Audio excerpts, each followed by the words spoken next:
Which medium-sized plug-in hybrid SUV is best? Over 6 episodes, we'll be having a shootout between 12 well-regarded PHEVs to see which are the most comfortable and best suited for families, whilst also giving a spirited drive and being practical day-to-day. In this episode, we see the Audi Q5 take on the BMW X3, so buckle up and let's get started.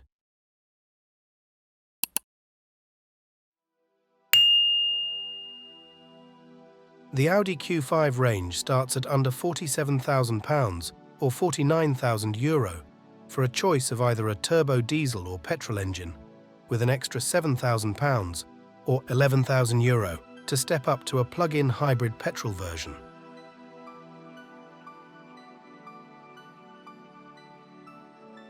In its second generation, the Q5 first went on sale in 2017, although its plug-in hybrid variant dates from 2020, with a recent refresh that saw an increase in electric battery capacity to 17.9 kilowatt-hours.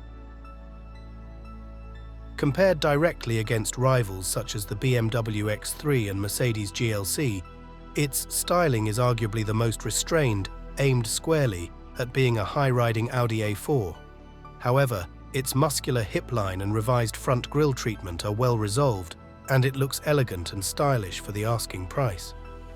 As with the BMW X3, a new generation replacement is lined up for some time in 2024, meaning discounts on this version are possible closer to the new car's launch. Most testers see the Q5 as being a decent mile-munching cruiser, avoiding the pitfall of trying to be too sporty by being set up with firm suspension. As such, its looks reflect the same intent. This is a vehicle that's unoffensive and appealing in its styling, which looks the part outside the office, the golf club, or your children's school. In a word, posh and tastefully upmarket. That theme continues on the inside with an interior that's somber and largely flawless in its execution. Quality materials abound, although the harder plastic being used on both front and rear door cards and dashboard does feel like penny pinching. That said, the heating and ventilation controls for the Q5 are among the easiest and well thought out of any vehicle, while the standard plug-in has MMI navigation plus a 10.1-inch touchscreen, along with the Audi Virtual Cockpit featuring a 12.3-inch screen. As with BMW, additional option packs, which add items like Matrix LED headlights and a Bang & Olufsen 3D sound system, add to the price considerably. Boot space is a respectable 465 litres.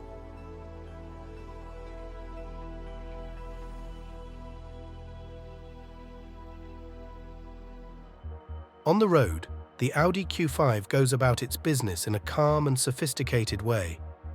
Riding on its standard 18-inch wheels, acceleration is brisk with a 0 to 60 time of 6.1 seconds. Its 2-litre, 4-cylinder engine, when combined with electric power, gives the Q5 excellent low-end torque.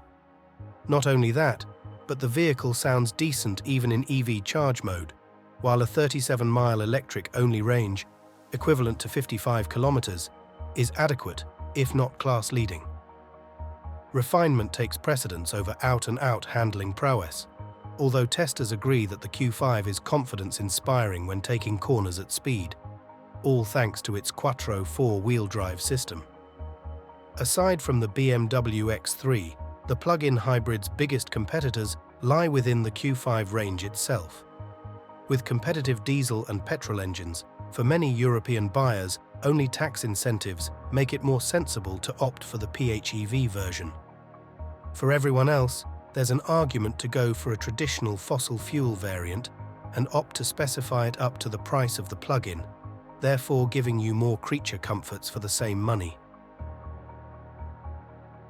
The current BMW X3 30e is also coming to the end of its life cycle and will be replaced later this year with an all-new generation X3.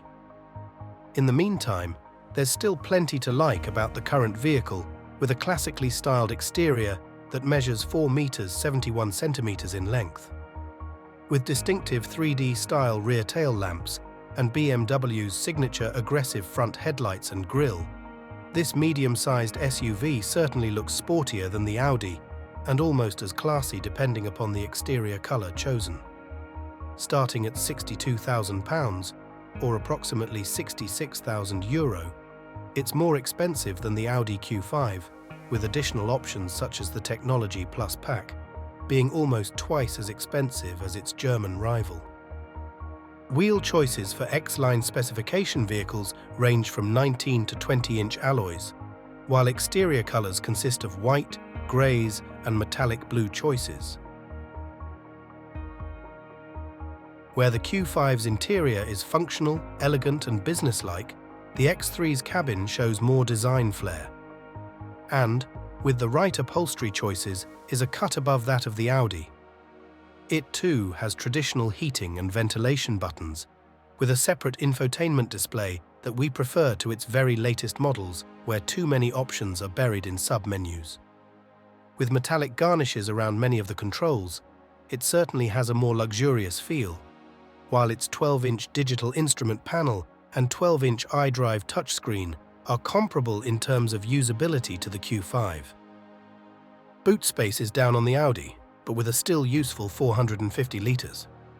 With identical acceleration figures to the Audi and similarly capable steering, the BMW has a sportier suspension setup, although according to most testers, its automatic gear changes, steering feel and sound isolation don't quite match the Q5. The biggest differences, however, lie in electric range. With a far smaller battery than the Q5, and with only half the charging capacity, not only do you cover less distance in the BMW in electric-only mode, but it also takes twice as long to charge.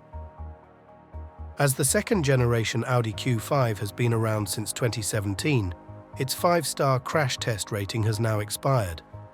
That same year, the BMW X3 also received a 5-star award, meaning that, from a safety perspective, they're evenly matched. We show them here for historical reference, but bear in mind, they are not current scores. Objectively, taking into account the aggregate scores from motoring publications, our own knowledge of the two vehicles and each's technical specifications, then the Audi Q5 takes the win here. Unless the BMW's badge, looks and well-equipped cabin are most important, the Audi Q5 rates more highly as a family vehicle. Its starting price is lower than the BMW, its battery capacity and electric-only range are higher. Plus, it recharges at a higher rate than the X3. In addition, although it's very close, most motoring publications give the victory to the Audi, having a slightly more natural steering feel, more composed suspension and a hooked-up chassis that's every bit a match for the BMW on twisty roads. In our view, while we prefer the looks of the BMW, its more costly list of additional driving packs and options mean that it's hard to recommend here, especially as its plug-in capabilities lose out to the Audi. So it's on to our final for the Audi Q5, with the best of the best shooting it out in a separate episode to be published soon. For the X3, it still makes for a great choice, but we're most interested to see the all-new version coming later this year. If you've enjoyed this video, tell us which upcoming models you'd like to see featured. And don't forget to like and subscribe. It takes just a second and helps us to create new content.